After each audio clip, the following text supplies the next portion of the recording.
राधे राधे दोस्तों। सोमवार के व्रत को लेकर मान्यता है कि इस व्रत को करने से भगवान शिव अपने भक्तों की मुराद जल्दी पूरी करते हैं। सोमवार का दिन भगवान शिव को अर्पित है, इसलिए इस दिन भगवान शिव की पूजा और व्रत करने का महत्व और ज़्यादा बढ़ जाता है। यदि आप सोमवार के व्रत करते हैं तो आपको सोमवार व्रत करने से पहले कथा पढ़ना बेहद ज़रूरी है, क्योंकि इसके बिना आपका व्रत अधूरा माना जाता है।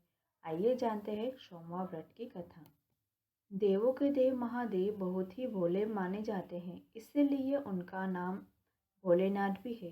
पौराणिक कथा मान्यता अनुसार भगवान शंकर को प्रसन्न करने के लिए किसी भी तरह के खास विशेष पूजन की आवश्यकता नहीं होती है, क्योंकि कहा जाता है कि वहाँ तो भोले हैं और भक्त की मन की इच्छा क्षत्रिय मंत्र की भक्ति से ही प्रसन्न हो जाते हैं।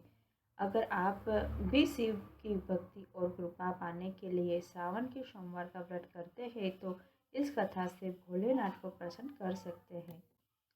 एक बार किसी एक नगर में एक साहूकार था। उसके घर में धन की कोई कमी नहीं थी, लेकिन कोई संतान न होने के कारण वह बहुत दुखी रहता था। संतान प्राप्ति के लिए वह हर सोमवार का व्रत रखता था और पूरी श्रद्धा के साथ शिव मंदिर जाकर भगवान शिव और माता पार्वती जी की पूजा करता था। उसकी भक्ति देखकर एक दिन माँ पार्वती प्रसन्न होकर भगवान शिव से साहूकार की मनोकामना की पूर्ण करने का निवेदन किया। पार्वती जी के आग्रह पर भगवान शिव ने कहा कि हे पार्वती, इस संसार में हर प्राणी को उसको कर्मों का फल मिलता है और जिसके भाग्य में जो हो उसे भुगतना ही पड़ता है। लेकिन पार्वती जी ने साहूकार की भक्ति देखकर उसकी मनोकामना पूर्ण करने की इच्छा व्यक्त थी। माता पार्वती के आग्रह पर शिवजी ने साहूकार को एक पुत्र प्राप्ति का वरदान दिया, लेकिन उन्होंने बताया कि यह बालक 12 वर्ष तक ही जीवित रहेगा। माता पार्वती और भगवान शिव की बात सुनकर साहूकार सुन रहा था, इसलिए उससे ना तो इस बात की खुशी थी और ना ही दुख। वह पहले भी भांति शिव जी की पूजा करता रहा। कुछ समय के बाद साहूकार की पत्नी ने एक पुत्र को जन्म दिया। जब वह बालक 11 वर्ष का हुआ तो उसको पढ़ने के लिए उसको काशी भेज दिया गया। साहूकार ने पुत्र के मामा को बुलाकर उसे बहुत सारा धन देते हुए कहा कि तुम इस बालक को काशी विद्या प्राप्ति के लिए ले जाओ। तुम लोग रास्ते में यज्ञ कराते जाना और ब्राह्मणों को भोजन दक्षिणा देते हुए जाना। दोनों मामा भतीजे इसी तरह यज्ञ कराते और ब्राह्मणों को दान दक्षिणा देता हुए काशी नगरी से निकल पड़े।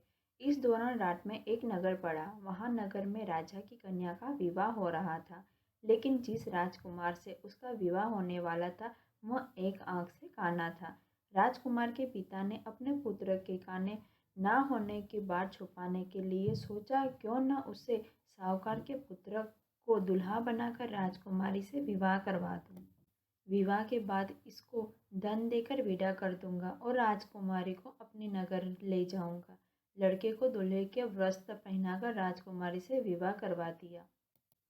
साहूकार का पुत्र ईमानदार था, उसे यह बात सही नहीं लगी, इसलिए उसने अवसर पाकर राजकुमारी के दुपट्टे पर लिखा कि तुम्हारा विवाह तो मेरे साथ हुआ है, लेकिन जिस राजकुमार के संग तुम्हें भेजा जाएगा वह एक आंख से काना है। मैं तो काशी पढ़ने जा रहा हूँ। जब राजकुमारी ने चुन्नी पर लिखी बातें पढ़ी तो उसके माता पिता को यह बात बताई। राजा ने अपनी पुत्री को विदा नहीं किया, फिर बारात वापस चली गई।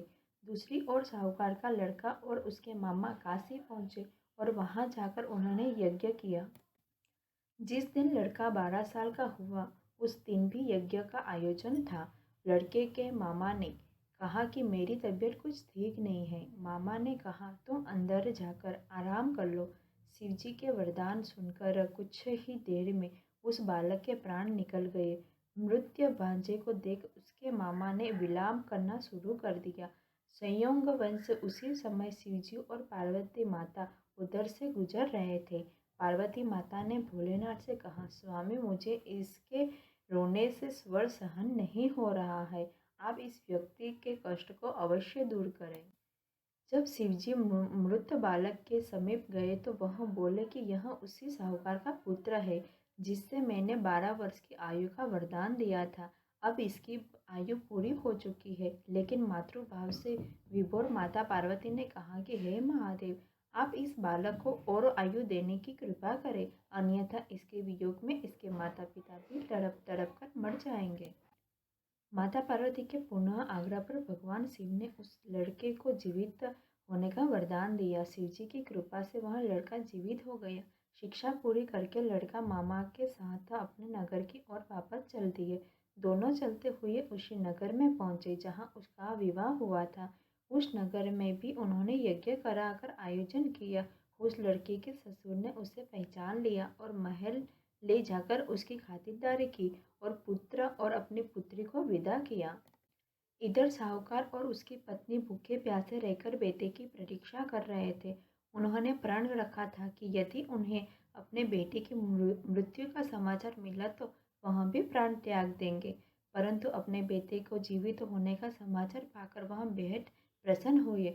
उसी रात भगवान शिव ने साहूकार के स्वप्न में आकर कहा, हे श्रेष्ठ, मैं तेरे सोमवार के व्रत करने और व्रत कथा सुनने से प्रसन्न होकर तेरे पुत्र को लंबी आयु का वरदान दे रहा हूँ। इसी प्रकार जो कोई सोमवार का व्रत करता है या कथा सुनता है और पढ़ता है, उसके सभी दुख दूर होते हैं और सभी मनोकामना पूर्ण होती है।